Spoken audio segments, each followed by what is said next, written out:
सोने की कीमतें देखकर सिर घूम रहा है? अगर हाँ, तो आप अकेले नहीं हैं। देखिए, एक तरफ एक्सपर्ट्स कह रहे हैं कि ये रॉकेट अभी और ऊपर जाएगा, तो वहीं दूसरी तरफ कुछ लोगों का मानना है कि ये एक ऐसा बुलबुला है जो कभी भी फट सकता है। तो भाई, सच क्या है? चलिए मिलकर इस पहेली को सुलझाते हैं। तो असली सवाल यही बनता है, क्या सोना हमारी मेहनत की कमाई के लिए एक मजबूत तिजोरी है या फिर एक टाइम बम जिस पर हम सब बैठे हैं? आइए इस पूरे मामले में दोनों पक्षों की दलीलों को समझते हैं। देखिए, मार्केट में ना इस वक्त दो कैंप बने हुए हैं। पहले हैं बुल्स यानी तेजी वाले, जिन्हें लगता है कि सोने की पार्टी तो अभी शुरू हुई है। और दूसरे कैंप में है बेयर्स यानी मंदी वाले, जो चेतावनी दे रहे हैं कि भाई एक बड़ी गिरावट दरवाजे पर दस्तक दे रही है। इसको ना किसी ने क्या खूब समझाया है। ये ठीक वैसा ही है जैसे एक ही सड़क पर दो कारें हैं, एक चिल्ला रही है चलो और दूसरी रुको, और इसी कंफ्यूजन ने हर किसी को उलझा कर रख दिया है। अच्छा, तो चलिए सबसे पहले उन लोगों की बात सुनते हैं जो सोने पर बड़ा दांव लगा रहे हैं। आखिर ऐसा हो क्या रहा है कि सोने के दाम आसमान छूने पर तुले हैं? इसके पीछे एक दो नहीं बल्कि 4 बड़े कारण हैं। पहला, दुनिया भर के सेंट्रल बैंक सोना जमा कर रहे हैं। दूसरा, जब भी दुनिया की इकोनॉमी में अनिश्चितता होती है तो लोग सुरक्षित निवेश के तौर पर सोने की तरफ ही भागते हैं। तीसरा, सरकारों पर बढ़ता कर्ज करेंसी के भविष्य को लेकर चिंता पैदा करता है, जिससे सोने की मांग बढ़ती है। और हाँ, अपने इंडिया में तो शादियों और त्योहारों की मांग हमेशा से ही एक सॉलिड फैक्टर रहा है। और ये सिर्फ दुनिया की बात नहीं हो रही, अपना रिजर्व बैंक ऑफ इंडिया यानी आरबीआई, वो तो जैसे सोना खरीदने की रेस में ही लग गया है। जरा इस ग्राफ पर नजर डालिए।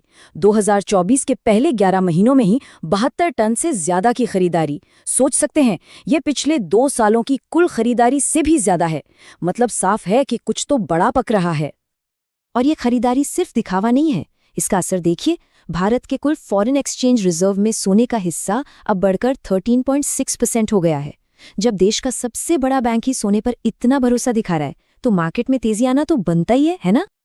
लेकिन कहानी यहाँ खत्म नहीं होती। अब देखते हैं सिक्के का दूसरा पहलू। इतनी जबरदस्त बाइंग के बावजूद कुछ एक्सपर्ट्स एक बड़े क्रैश को लेकर इतने डरे हुए क्यों हैं? अब सवाल ये उठता है कि जब सब कुछ इतना अच्छा है तो फिर गड़बड़ कहाँ हो सकती है? इसका जवाब इतिहास में छिपा है। ये स्लाइड एक कड़वी सच्चाई याद दिलाती है। देखिए, सोना हमेशा सिर्फ ऊपर ही नहीं जाता। 1980 में ऐसी गिरावट आई कि कीमतों को वापस आने में 25 साल लग गए।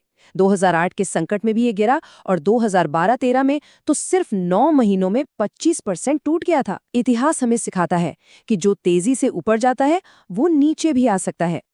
और ये कोई मामूली गिरावट नहीं थी। हम बात कर रहे हैं पूरे 45% तक की भारी गिरावट की। जरा सोचिए, अगर आज ऐसा हो जाए तो इन्वेस्टर्स का क्या हाल होगा?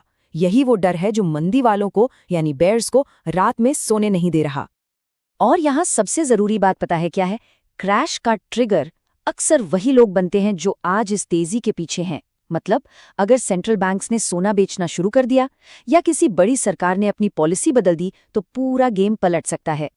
चलिए अब इस गेम को थोड़ा और गहराई से समझते हैं। मार्केट के इस उतार चढ़ाव के पीछे आखिर असली प्लेयर्स हैं कौन? ये एक बहुत जरूरी सवाल है। देखिए, एक तरफ महंगाई है जो आम आदमी की कमर तोड़ रही है। सोना खरीदना तो दूर की बात हो गई है। तो फिर सवाल ये है कि इतनी खरीदारी कर कौन रहा है? ये तूफान ला कौन रहा है? और ये कोट ना पूरी पिक्चर क्लियर कर देता है। जो सुपर रिच हैं उनके लिए सोना कोई इन्वेस्टमेंट नहीं है। ये तो बस अपने अरबों खरबों रुपए पार्क करने की एक सेफ जगह है। वो बस इस अनिश्चितता के दौर के खत्म होने का इंतजार कर रहे हैं ताकि वो अपना पैसा वापस स्टॉक मार्केट या कहीं और लगा सकें। अब इस नंबर को देखिए और अंदाजा लगाइए कि ये खेल कितना बड़ा है। भारत में सिर्फ 1687 लोग, इतने से लोगों के पास इतनी दौलत है जितनी देश की आधी आबादी के पास मिलाकर भी नहीं है। सोचिए, जब ये लोग कुछ खरीदने का फैसला लेते हैं तो पूरा का पूरा मार्केट हिल जाता है। तो यहाँ ना सोने की दो बिल्कुल अलग अलग दुनियाएं दिखती हैं। एक तरफ है अमीर लोग जो इसे अपनी वेल्थ को सेफ रखने के लिए इस्तेमाल कर रहे हैं, और दूसरी तरफ हैं लाखों आम परिवार जिनके लिए सोना एक जरूरत है, जिसे मुश्किल वक्त में बेचना या गिरवी रखना पड़ता है।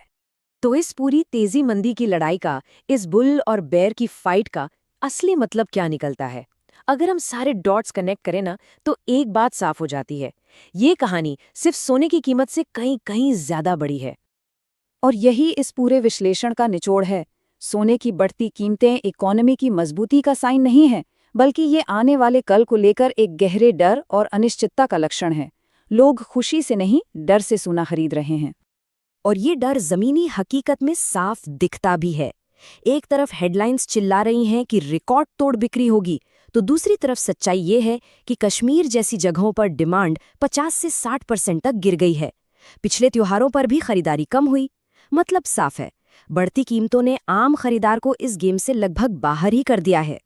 और आखिर में ये सब हमें एक बहुत ही बड़े सवाल पर लाकर खड़ा कर देता है। जब स्टॉक मार्केट से लेकर प्रॉपर्टी तक सब कुछ अनिश्चित लग रहा हो और महंगाई हमारी सेविंग्स को धीरे धीरे खा रही हो, तो ऐसे में सेफ्टी का, सुरक्षा का असली मतलब क्या है? ये सवाल सिर्फ सोने के बारे में नहीं, बल्कि हम सबके आर्थिक भविष्य, हमारे फाइनेंशियल फ्यूचर के बारे में है।